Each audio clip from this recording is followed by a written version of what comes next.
जानकारी में है?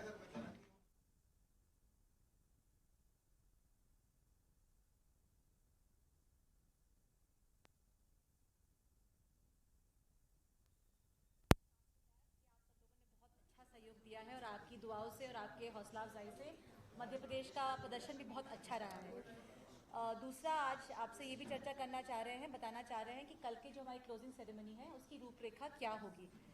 और पहले आप मेडल्स के बारे में चर्चा कर लें, फिर जो प्रश्न है आपके वो उसका आंसर कर लेते हैं, फिर क्लोजिंग सेरेमनी की जो डिटेल्स हैं वो आपको बता देंगे, क्योंकि हम चाहते हैं कि क्लोजिंग सेरेमनी भी शानदार हो और जो हमारे एथलीट्स जीत के नॉट ओनली मध्य प्रदेश के पर जो बाकी चैंपियंस हैं हर स्टेट का, उनकी भी बहुत अच्छे से हम स्वागत करें, उनकी खूब शाबाशी करें, उनकी जश्न बनाएं उनके साथ में, और पूरा प्रदेश और मध्य प्रदेश और अपना भोपाल इस जश्न में शामिल हो। इसलिए जो रूपरेखा बनाई है उसी प्रकार की है कि सब लोग उसमें शामिल हो सकते हैं। ठीक है, तो अभी शुरुआत करते हैं हम अपने परफॉर्मेंस को लेकर। रवि, आप प्लीज बता दीजिए। सबसे पहले मैं आप सभी लोगों का धन्यवाद और आभार ज्ञापन। तो अभी तक की हमारे मध्य प्रदेश और सभी स्टेट का प्रदर्शन रहा है उसके बारे में मैं थोड़ा सा बताना चाहूँगा आपको। 27 खेल कुल इस खेलो इंडिया यूथ गेम में खेले गए थे और 27 खेल में से जहां तक मुझे कल तक की जो अनुमान के हिसाब से मैं बता रहा हूं कि 23 गेम ऐसे हैं जो 24 जिसमें मध्य प्रदेश ने मेडल लिए हैं। तो मैं इसमें से ये आपको कहना चाह रहा हूं कि जो हमारा ब्रॉडन है, मतलब 27 गेम में से 24 गेम में हमने मेडल प्राप्त किए हैं। और सबसे बड़ी बात आपको बताते हुए मुझे खुशी हो रही है कि जो थांगता जो नॉर्थ ईस्ट में खेला जाने वाला गेम था उसमें भी हम 1 गोल्ड मेडल और 2 सिल्वर मेडल सब देने में सफल हुए हैं। कलारीपट्टू जो केरला का गेम है उसमें भी हम लोगों को 1 गोल्ड मेडल और 1 ब्रॉन्ज मेडल मिला है। थांगता में भी गटका में भी हम लोगों ने 2 ब्रॉन्ज मेडल प्राप्त करने में सफलता प्राप्त हुई है। योगासन में हमें गोल्ड मेडल मिला है और मलखम जो हमारे मध्य प्रदेश का स्टेट गेम है उसमें लेटेस्ट जो टैली थी कल तक की, उसमें हमें 5 गोल्ड मेडल मिलके हम नंबर 1 पर चल रहे थे। तो इस प्रकार मध्य प्रदेश का जो प्रदर्शन है अगर सभी खेलों में देखा जाए तो हम लोगों ने ना केवल सभी खेलों में मेडल लेने की कोशिश की है, बल्कि जो अपनी पोजीशन, जो हमारी पोजीशन पिछले गेमों में 8वीं थी और हम 12 मेडल थे हमारे, इस बार हम लोग लगभग ये लग रहा है कि तीसरी पोजीशन तो हमारी लगभग तय है और हमारा जो फाइट है वो सेकंड पोजीशन पे आने के लिए है। और जो हमारे मेडल हैं अभी तक की आज की स्थिति में अभी 35 गोल्ड मेडल हमारे हो गए हैं और अभी एक दिन का खेल पूरा बाकी है, तो देखते हैं हमारी मेडल टैली कहाँ तक जाती है। कुछ आंकड़े जो हम लोगों ने आपके साथ प्रस्तुत किए, जो खेलो इंडिया यूथ गेम थे उसमें हमारी 12वीं पोजीशन थी, फिर दोबारा 13वीं पोजीशन थी, फिर उसका थर्ड खेलो इंडिया में हम 12th पोजीशन पे थे और चौथे में हम 8वें नंबर पे आए थे। और इस बार जैसा उम्मीद है कि शायद हम लोग तीसरे या दूसरे नंबर पे रहेंगे। तो लगातार मध्य प्रदेश का जो प्रदर्शन है वो बढ़ता जा रहा है और जो हमने शुरुआत की थी दिल्ली में हमारे पास 4 गोल्ड मेडल थे और 4 गोल्ड मेडल से आज हम 35 गोल्ड मेडल अभी तक प्राप्त कर चुके हैं और मुझे लग रहा है ये आंकड़ा 40 के पार पहुंचेगा।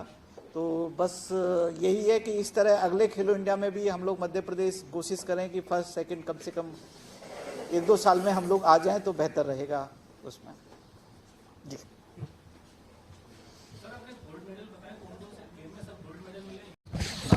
इसमें जो गोल्ड मेडल हमें मिले हैं, हम लोगों को आर्चरी में गोल्ड मेडल है, एथलेटिक्स में 6 गोल्ड मेडल हैं, बॉक्सिंग में 2 गोल्ड मेडल हैं, जिम्नास्टिक में 2 गोल्ड मेडल हैं, कलारीपट्टू में है 1 मेडल, मलखम में 5 मेडल हैं, शूटिंग में 2 गोल्ड मेडल हैं, वेट लिफ्टिंग में भी 2 गोल्ड मेडल हैं। और हाँ, रेसलिंग में योगासन में 1 गोल्ड मेडल है, कैकिंग एंड कनोइंग एंड स्लालम में हमारे पास 11 मेडल हैं। तो इस प्रकार करके हम लोगों के इसमें मलखम अभी शामिल मलखम का मैंने बता दिया, मलखम हमारे पास 5 गोल्ड मेडल। हाँ, और रोइंग में भी हमारे पास मेडल हैं, 2 गोल्ड मेडल। सर्वश्रेष्ठ मतलब नंबर 1 पे अभी महाराष्ट्र चल रहा है और अभी आज की स्थिति में हरियाणा नंबर 2 पे है। हरियाणा का जो मेडल टैली है उसके हिसाब से अभी 38 पर हैं और हम लोग 35 पर हैं। लेकिन रेसलिंग के जो रिजल्ट हैं वो अभी शाम को अपडेट होंगे, उसके बाद वास्तविक स्थिति शाम को 7-8 बजे के बाद पता लगेगी कि नंबर 1 और नंबर 2 पे कौन है। हॉकी में थोड़ा सा निराशा में हुई है क्योंकि हम लोग पेनल्टी लगभग 1-1 पे बराबर रहे, उसके बाद पेनल्टी शूट आउट में भी 3-3 से बराबर रहे, फिर सडन डेथ में हम लोग हार गए हैं, तो वो हमारे को एक थोड़ा सा रहा। लेकिन हमारी जो लड़कियां थी उन्होंने बेहतरीन प्रदर्शन किया और बहुत अच्छे से खेली। मैं हमारी जितनी गर्ल्स जो हैं हॉकी में जिन्होंने खेला, मैं उनको बधाई भी देना चाह रहा हूँ कि उन्होंने बहुत अच्छे से प्रदर्शन किया। हार जीत तो लगी रहती है लेकिन उन्होंने बहुत अच्छा फाइट किया। अभी आपको we'll answer all the questions to do the medals first, then we'll do the closing ceremony, है ना? Just that ये एक चीज खत्म। स्विमिंग में अभी जैसे हमने टूर्नामेंट यहाँ कंडक्ट कराया और जो दूसरी महाराष्ट्र और कर्नाटका के स्टेट और राजस्थान के स्टेट के लोगों से मेरी बात भी हुई है। थोड़ा सा जो मुझे अब लगता है कि फ्यूचर में हम लोगों को ऑल वेदर स्विमिंग पूल पे जाना पड़ेगा, क्यों इस गेम में जो हमें डिसएडवांटेज ये रहा कि सर्दियों में हमारे यहाँ कोई स्विमिंग पूल ऐसा नहीं है जहाँ हम सर्दियों में प्रैक्टिस कर पाएँ।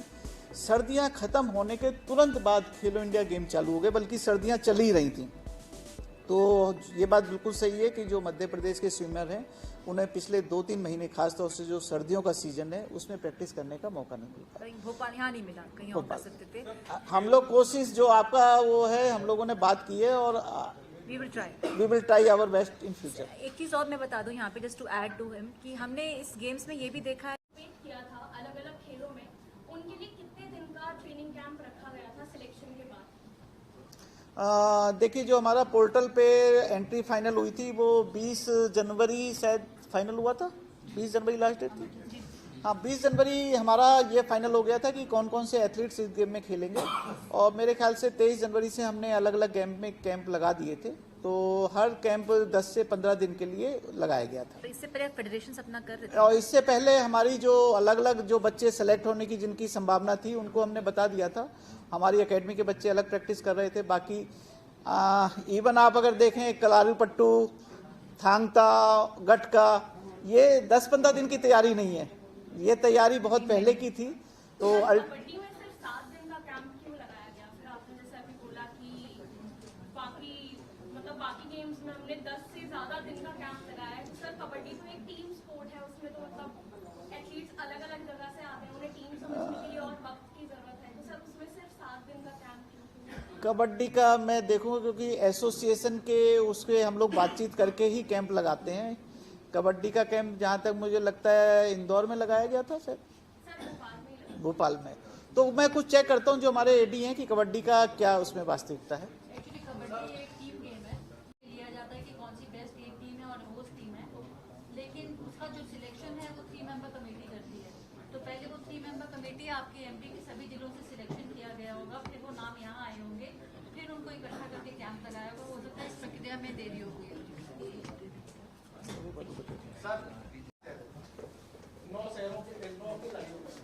नौ है क्योंकि दिल्ली है ना, दिल्ली भी है ना। तो जो 8 शहरों का चयन किया गया वो किस आधार पर किया गया? तो दूसरा प्रश्न ये है कि जो क्लोजिंग सेरेमनी है उसमें भी मीडिया को लेकर वही अव्यवस्थाएं रहेंगी जो ओपनिंग में थी, क्योंकि हम लोगों ने ऑनलाइन रजिस्ट्रेशन किया साइन से, उससे बाद में पता चला कि यहाँ कोई कार्ड नहीं है, कोई हम लोगों को एंट्री नहीं है। उसके बाद फिर अलग अलग जुगाड़ से और इससे उससे कार्ड बनवा गए तो उनको एंट्री मिली। तो क्या ऐसा रहने वाला है आगे भी?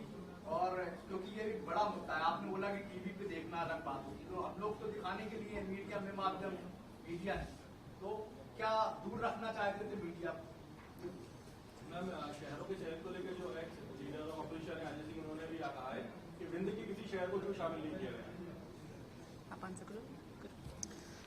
दोनों को